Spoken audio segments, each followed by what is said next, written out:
First இந்த குழம்பு பண்ணுறதுக்கு அடுப்பில் ஒரு பேன் வச்சுருக்கேன். பேன் நல்லா சூடானதுக்கப்புறம் ஒரு 2 டேபிள் ஸ்பூன் அளவுக்கு எண்ணெய் ஊற்றிக்கலாம்.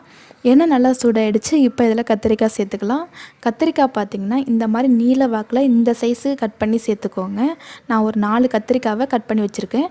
இப்போ இந்த எண்ணெயில் இந்த கத்திரிக்காவை சேர்த்து நல்லா வதக்கி விட்டுக்கலாம். அதாவது நல்லா ப்ரௌன் கலர் வர வரைக்கும் நல்லா வதக்கி விட்டுக்கலாம்.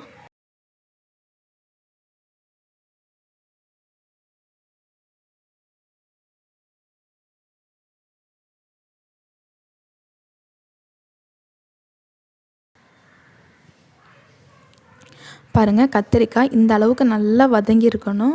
இப்போ இது தனியாக ஒரு பிளேட்டில் எடுத்து வச்சுக்கலாம்.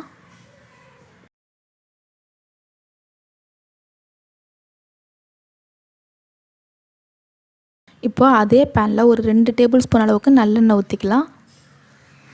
எண்ணெய் நல்லா சூடானதுக்கப்புறம் ஒரு 1/4 டீஸ்பூன் போல் கடுகு, 1/4 டீஸ்பூன் போல் வெந்தயம், 1/4 டீஸ்பூன் போல் ஜீரகம், இது 3 சேர்த்துக்கலாம். இப்போ இது 3மே நல்லா பொரியட்டும். கடுகு, வெந்தயம், சீரகம் 3மே நல்லா பொரிஞ்சிருச்சு. இப்போ இதில் ஒரு 1/2 டீஸ்பூன் அளவுக்கு தாளிப்பு வடகம் சேர்த்துக்கலாம். இது கூடவே ஒரு பச்சை மிளகாய், ஒரு 10 பல் பூண்டு, 2 பெரிய வெங்காயத்தை கட் பண்ணி வச்சுருக்கேன், அதையும் சேர்த்துக்கலாம். இப்போ இந்த வெங்காயம், பூண்டு, பச்சை மிளகாய் இது 3த்தையும் நல்லா வதக்கி விட்டுக்கலாம்.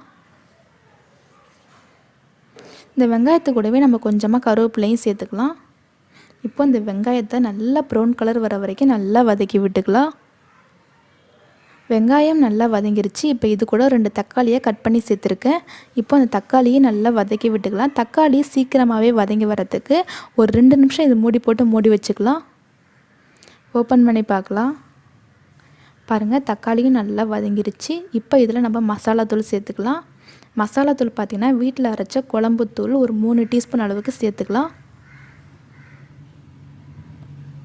இப்போது இந்த மசாலாத்தூளோட பச்சை வாசனை போகிற வரைக்கும் நல்லா வதக்கி விட்டுக்கலாம். அதுக்கு ஒரு 1/4 கிளாஸ் அளவுக்கு தண்ணி ஊற்றிட்டு இது நல்லா கலந்து விட்டுட்டு நல்லா வதக்கி விட்டுக்கலாம். மசாலாத்தூள் சேர்க்கும்போது அடுப்பை ஸ்லோ ஃப்ளேமே வச்சுக்கோங்க, இல்லைனா மசாலாத்தூள் கருகிடும். இந்த மசாலாத்தூளோட பச்சை வாசனை நல்லா போகணும், அந்தளவுக்கு நல்லா வதக்கி விட்டுக்கணும். பாருங்கள், நல்லா வதக்கி விட்டாச்சு. இப்போ இதில் நம்ம ஆல்ரெடி வதக்கி எடுத்து வச்சுருக்கிற கத்திரிக்காவை இதில் சேர்த்துக்கலாம். கத்திரிக்காய் சேர்த்து 1 நிமிஷம் நல்லா கலந்து விட்டுட்டு இப்போ இந்த குழம்புக்கு தேவையான அளவு தண்ணி ஊற்றிக்கலாம். இந்த குழம்பு கொஞ்சம் திக்காக இருந்தால் தாங்க நல்லாயிருக்கும். நீங்கள் அதுக்கு தகுந்தாப்புல தண்ணி ஊற்றிக்கோங்க. தண்ணி சேர்த்து 1 நிமிஷம் நல்லா கலந்து விட்டுக்கலாம்.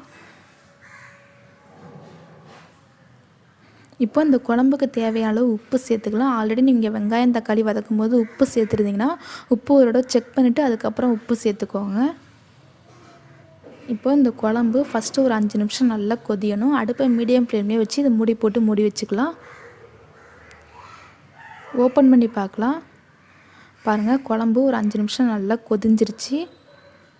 இந்த மசாலாத்தூளோட ஸ்மெல்லாம் போய் குழம்பு நல்லா வாசனையாக இருக்குங்க. இப்போது ஒரு சின்ன நெல்லிக்காய் சைஸ் அளவு புளி எடுத்து கரைச்சி வச்சுருக்கேன், அதையும் சேர்த்துக்கலாம். புளி தண்ணி சேர்த்து 1 நிமிஷம் நல்லா கலந்து விட்டுட்டு குழம்பு இன்னும் ஒரு 3 நிமிஷம் கொதிஞ்சால் போதும். மூடி போட்டு மூடி வச்சுக்கலாம். அப்போ தான் அந்த புளி தண்ணியோட பச்சை வாடையெல்லாம் போகும். ஓப்பன் பண்ணி பார்க்கலாம். பாருங்கள், குழம்பு நல்லா கொதிஞ்சு 4 சைடு எண்ணெய் பிரிஞ்சு வந்துருச்சு. நல்லா வாசனையாக இருக்குங்க. இதில் கடைசியாக இப்போ கொஞ்சமாக கருவேப்பிலை சேர்த்துக்கலாம்.